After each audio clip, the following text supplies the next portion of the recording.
ఆస్తికుల మత విశ్వాసాలు, నాస్తికుల ఆలోచనా విధానాల గురించి అమెరికాలోని రోచెస్టర్ విశ్వవిద్యాలయం బృందం 1929 నుంచి 2012 వరకు మధ్య ఒక 63 సర్వేలు నిర్వహించింది ఆ యూనివర్సిటీ బృందం. ఇన్ని సర్వేలలో వాళ్ళు తేల్చుకున్నది ఏమిటి అంటే, ఆస్తికులు ప్రశ్నించరు, వాళ్లకు విశ్వాసమే ప్రాధాన్యం. ఆ విశ్వాసంలో ఉండిపోయి వాళ్ళు ప్రశ్నలు సంధించరు, హేతుబద్ధంగా ఆలోచించరు. అందువల్ల వాళ్లలో ఐక్యూ పెరగదు.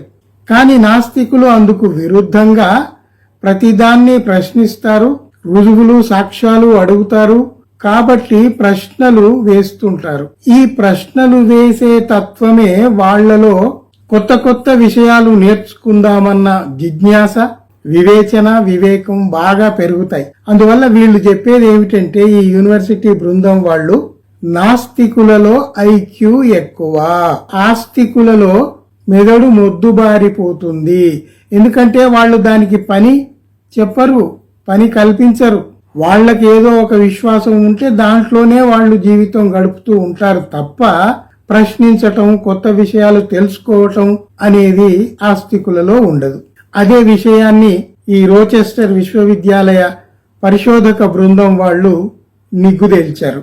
వాళ్ళు చేసిన 63 సర్వేలలో దాదాపు 53 సర్వేలు ఈ విషయాన్నే తెలియజేశాయి. ఏంటి? నాస్తికులలో ఐక్యూ ఎక్కువ, వాళ్ళు వివేకవంతులై ఉంటారు, అందుకు విరుద్ధంగా ఆస్తికులు ఉంటారు. వీళ్ళు 2 క్రైటీరియాలు తీసుకున్నారు, మతతత్వ విశ్వాసము, తర్వాత ప్రశ్నించే తత్వము. ఈ రెండింటిని తీసుకుని వీళ్ళు ఈ సర్వే నిర్వహిస్తే 53 సర్వేలలో ఒక్కటే విషయం నిగ్గుదేలింది. ఏమిటి అంటే, నాస్తికులు ప్రశ్నిస్తారు, హేతుబద్ధంగా ఉంటారు, కాబట్టి వాళ్ళ మెదడు చురుకుగా పనిచేస్తుంది, కాబట్టి వాళ్ళు వివేకవంతులుగా ఉంటారు, జ్ఞానవంతులుగా ఉంటారు. ఆ రకంగా జీవించటం ఎలాగో తెలుసు కాబట్టి నాస్తికులు ఎక్కువ కాలం కూడా జీవిస్తూ ఉన్నారు అని ఈ రిజల్ట్స్ అన్ని ఆ పరిశోధక బృందం ఇచ్చింది. అందులో ఒక ముఖ్యమైన భాగస్వామి అయిన వాడు జోర్డాన్ సిల్బెర్మాన్ అనే అతను ఈ విషయాల్ని ఇంకా లోతుగా విశ్లేషించాడు.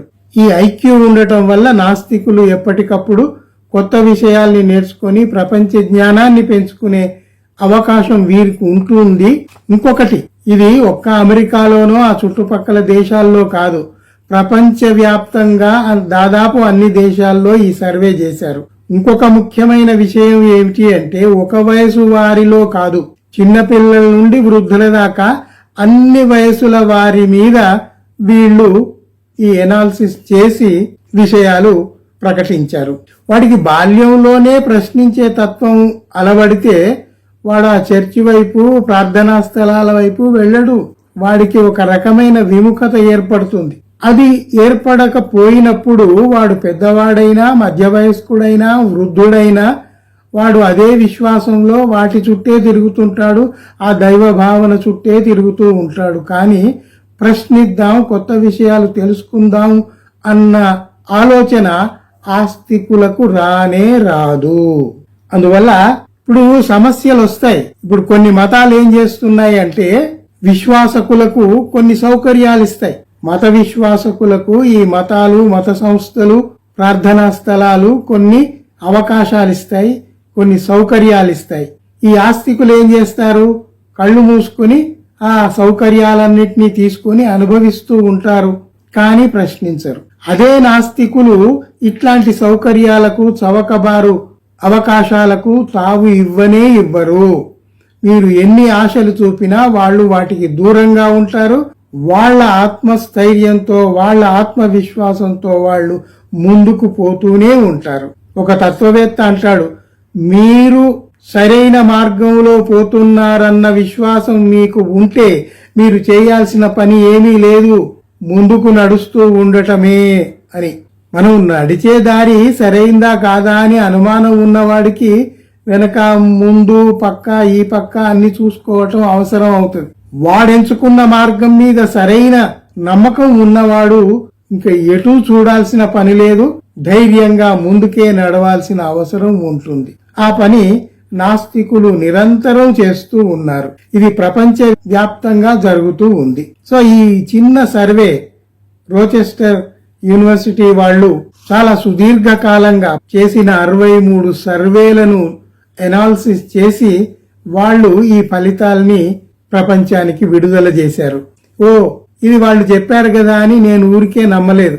నేను కూడా నా చుట్టుపక్కలున్న పరిస్థితుల్ని, మనుషుల్ని అన్ని చూసి, ఆలోచించి, అవలోకించి, విశ్లేషించుకుని ఇందులో వాస్తవం ఉంది అని నాకు గట్టి నమ్మకం ఏర్పడింది. కాబట్టి ఈ విషయం కొంతమందికైనా ఉపయోగకరంగా ఉంటుంది కదా, కొంతమందికైనా ఆత్మస్థైర్యాన్ని కలిగిస్తుంది కదా అని అనిపించి మీరు కూడా నేను చెప్పిన ఈ విషయాన్ని ఎనాలిసిస్ చేయండి, చర్చించండి. అందులో నిజం ఉందా లేదా అనేది మీరు కూడా నిగ్గు తేల్చుకొని నిజం ఉంది అంటేనే ఇతరులతో పంచుకోండి, చర్చించండి.